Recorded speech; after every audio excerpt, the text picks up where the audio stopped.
दोस्तों, जो कांग्रेस पिछले काफी दिनों से वोट चोरी के मुद्दे पर आप देख रहे हैं कि पूरे देश में बवाल काट रखा है और राहुल गांधी एक नारा दे रहे हैं, वोट चोर गद्दी छोड़।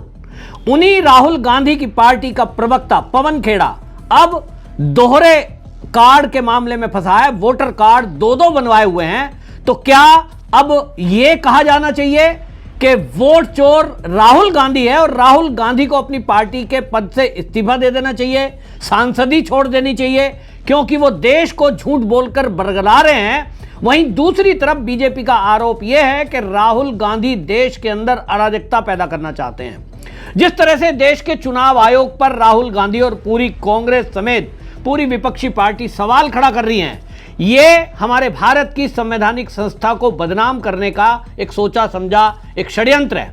आपको बताएं कि पूरी दुनिया में भारत देश का जो चुनाव आयोग है उसको लेकर तारीफ की जाती है कि किस तरह से चुनाव आयोग 140 करोड़ के देश में चुनाव को संपन्न कराता है, और ना केवल संपन्न कराता है, शांतिपूर्वक ढंग से किस तरह से फेस वाइज ये संपन्न होता है चुनाव। दुनिया के कई देश ऐसे हैं जो हमारे भारत के चुनाव आयोग से बाकायदा इसके लिए ट्रेनिंग लेता है, हमारे भारत के चुनाव आयोग से शिक्षा लेता है। लेकिन यह विपक्षी पार्टी और खास तौर पे कांग्रेस, राहुल गांधी हमारे देश की संवैधानिक संस्थाओं को बदनाम करने का काम कर रहे हैं। यह पहला नेता ऐसा है जो देश को बदनाम कर रहा है, जो देश की संवैधानिक संस्थाओं को बदनाम कर रहा है। कभी राहुल गांधी ईडी पर सवाल उठाते हैं, कभी वो सीबीआई पर सवाल उठाते हैं, कभी कभी तो वो सेना तक पे भी सवाल उठा देते हैं। तो अब सवाल ये उठ रहा है कि राहुल गांधी के ये जो फर्जी दावे हैं, ये फर्जी दावों की पोल खुल गई है। जिस तरह से चुनाव आयोग को उन्होंने घेरते हुए ये कहा था कि कर्नाटक में 1 लाख फर्जी वोट एक सीट पर महादेवपुरा में जुड़े हैं, वो पोल उनकी और किसी ने नहीं, कांग्रेस के ही नेता ने खोली। कांग्रेस के नेता ने पोल खोली और उसने कहा देखिए कर्नाटक में तो हमारी ही सरकार है और इसमें गलत क्या है। लेकिन आप देखिए पूरा मीडिया राहुल गांधी से इस पर सवाल नहीं पूछता कि भाई आप ही की सरकार है, आप ही की सरकार में घपला घोटाला हुआ, तो आप सिद्धारमैया को बोलें कि जहां 1 लाख वोट फर्जी जुड़े का दावा आप कर रहे हैं महादेवपुरा में, वहां के डीएम को, एसडीएम को और जो वहां ब्लॉक लेवल के अधिकारी हैं जिन्होंने वो सूची बनाई है, क्यों नहीं उनको सस्पेंड करते। ये ऐसा नहीं करेंगे, ये कोर्ट में नहीं जाएंगे, क्योंकि कोर्ट में जाएंगे तो पोल खुलेगी। ये एफिडेविट नहीं देंगे, क्योंकि एफिडेविट देंगे तो इनका जेल जाना तय है। और इसीलिए केवल और केवल झूठ बोलकर जनता को सड़कों पे उतारना, नैरेटिव बनाना, संस्थाओं को बदनाम करना। ये पवन खेड़ा आप देखिए किस तरह की बातें करता है। मतलब आए दिन टीवी पर बैठकर सोशल मीडिया में इस कैंपेन को चला रहे हैं, दूसरी तरफ खुद 2 वोटर आईडी कार्ड रखे हुए हैं। अब उनसे जब ये घिर गए और पोल खुली और चुनाव आयोग ने नोटिस थमा दिया तो कह रहे हैं सब चुनाव आयोग की गलती है। मैंने तो साहब 2016 में एप्लीकेशन दी थी, मैंने तो कहा था मेरा यहां से वोट काट दिया जाए, मैं दूसरी जगह बनवा रहा हूं। तो भाई आप दूसरी जगह बनवा रहे हैं, क्या उसकी रिसिप्ट है आपके पास? आपने अगर एप्लीकेशन दी होगी तो उसका रिसिप्ट होगी ना आपके पास। मीडिया में क्यों नहीं दिखाई? क्योंकि है ही नहीं। अगर होती तो दिखाएं, लेकिन उल्टा चोर कोतवाल को डांटे। पवन खेड़ा ये कह रहे हैं कि चुनाव आयोग की गलती है साहब।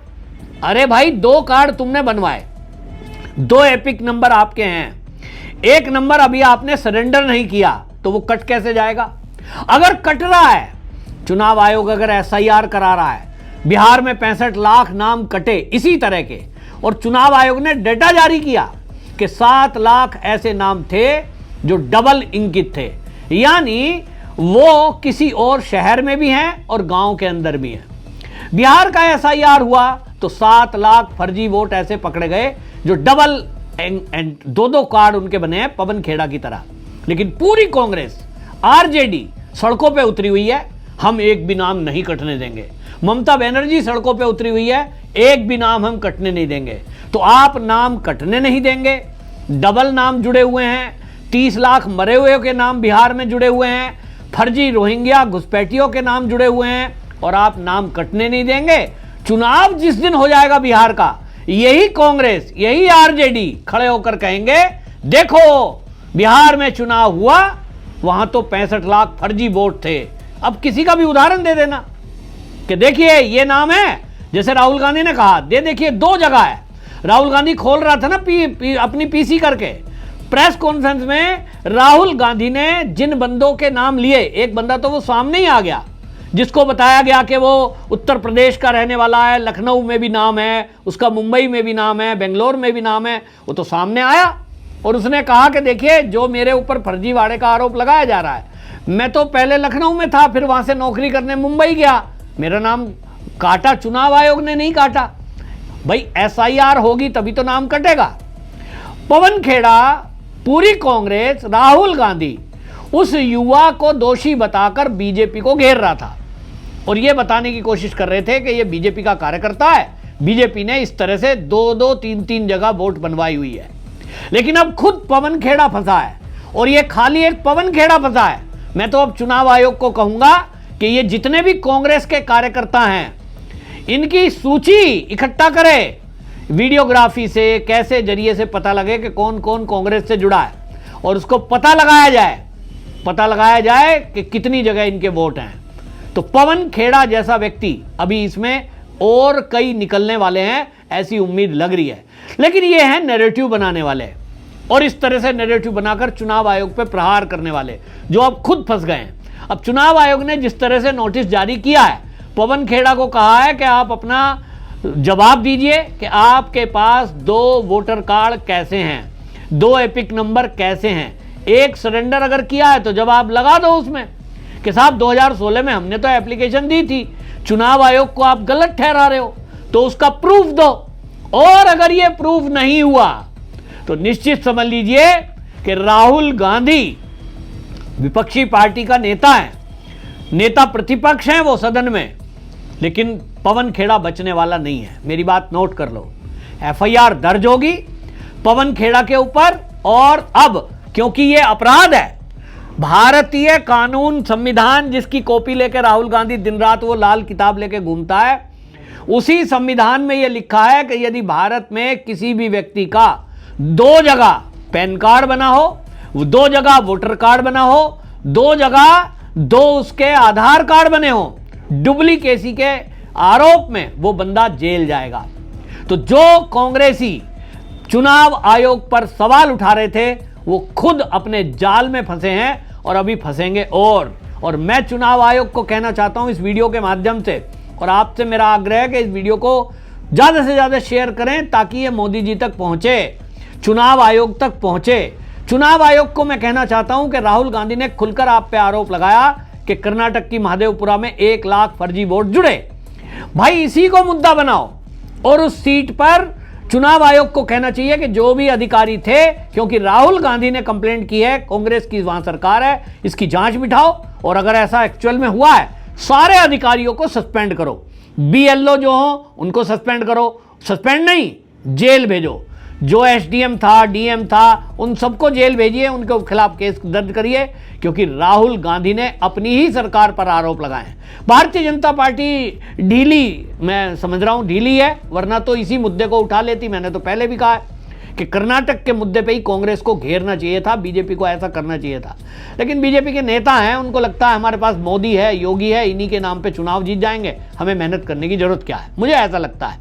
नहीं तो यह बहुत महत्वपूर्ण मुद्दा था कि राहुल गांधी ने जो फर्जीवाड़ा का आरोप लगाया वो कर्नाटक से लगाया, तो इनको तो सिद्धारमैया का इस्तीफा मांगना चाहिए था कि सिद्धारमैया इस्तीफा दे, 65 लाख फर्जी नाम जुड़े आपके कार्यकाल में। राहुल गांधी ही आरोप लगाने वाला है, कोई बीजेपी का लगाया हुआ आरोप नहीं है। लेकिन जिस तरह की बातें हैं वो हम देख रहे हैं। बहरहाल मुद्दा अब नया तरीके से आया है, पवन खेड़ा अब निश्चित रूप से जेल जाने वाला है, मुझे ऐसा दिख रहा है। और इसका इंपैक्ट भी दिखाई दे रहा है बिहार में, जो इन्होंने मोदी जी की मां को गाली दी वो एक अपने आप में मुद्दा है। तो बिहार के चुनाव में एक तो इनका ये जो फर्जीवाड़ा है इसका खुलासा हो गया पवन खेड़ा के नाम से, दूसरी तरफ मोदी जी की मां को गाली देने पर अब ये बुरी तरह घिरे हैं। बिहार की महिलाएं गुस्से में हैं और उन्होंने प्रण कर दिया है कि आरजेडी का और कांग्रेस का बिहार से सफाया करके रहेंगे। बिहार की महिलाओं की क्या राय थी आप सुनिए। पूरे देश का सब माँ बहन को गाली दिया, इसके लिए हम लोग आरजेडी और सबको करारा जवाब देना चाहते हैं ये इलेक्शन में। नरेंद्र मोदी की मां को गाली दिया गया और मोदी जी ने भी कहा है कि इससे पूरे देश की महिलाएं आहत हुई, क्या लग रहा है, कितना आहत आपको? बहुत आहत है। यहाँ नरेंद्र मोदी हमारे माननीय प्रधानमंत्री के माँ के बहनों को नहीं गाली दिया गया, हमारे पूरे देश के माता बहनों को माँ के गाली दिया गया, हम लोग को गाली दिया गया। ऐसा नहीं होना चाहिए था, इसलिए इससे हमारे पूरे देश की माता बहनों पे दुख ठेस पहुंची है। क्या नाम आपका? नरेंद्र मोदी की माँ को गाली दिया गया, कैसे देखते हैं इसको? सिर्फ नरेंद्र मोदी माँ को गाली नहीं दिया है, पूरा महिलाओं को पूरा बिहार देश का महिलाओं को गाली दिया गया है, सिर्फ उसका माँ को नहीं दिया है। इससे कितना दुखी है आप लोग? बहुत दुखी है, सब दुखी है, सब माँ दुखी है, एक माँ नहीं दुखी है, पूरा बिहार की माँ दुखी है। क्या नाम आपका? सीता देवी।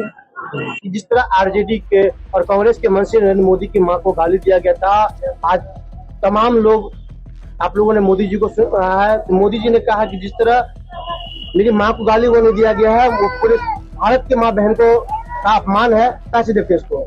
नरेंद्र मोदी जी की माँ को गाली नहीं दिया गया है, ये पूरे देश की महिला की बहन माँ को गाली दिया गया, दीदी सबको गाली दिया गया है, ये उसकी माँ को नहीं दिया गया है गाली, हम लोग को भी दिया गया है। नरेंद्र मोदी के माँ के गाली देने के लिए कैसे आहत यहाँ सब कते दुखी छियै? नरेंद्र मोदी के माँ को गाली देने के लिए हमरा सब बहुत दुखी छी। नरेंद्र मोदी के माँ को गाली देने के लिए ऐसे मोदी जी कहते हैं कि पूरे देश के महिला का अपमान किए, बिना तो बच्चे यहाँ पे आज किए ना सरकार हमारे लिए गाली करिए कर लेते हैं, सरकार के नाम बुर्दा चले। सुना आपने, ये बिहार की महिलाएं हैं जो ये बोल रही हैं कि ये गालीबाज जो कांग्रेस है ना, अब इसका सफाया तय है।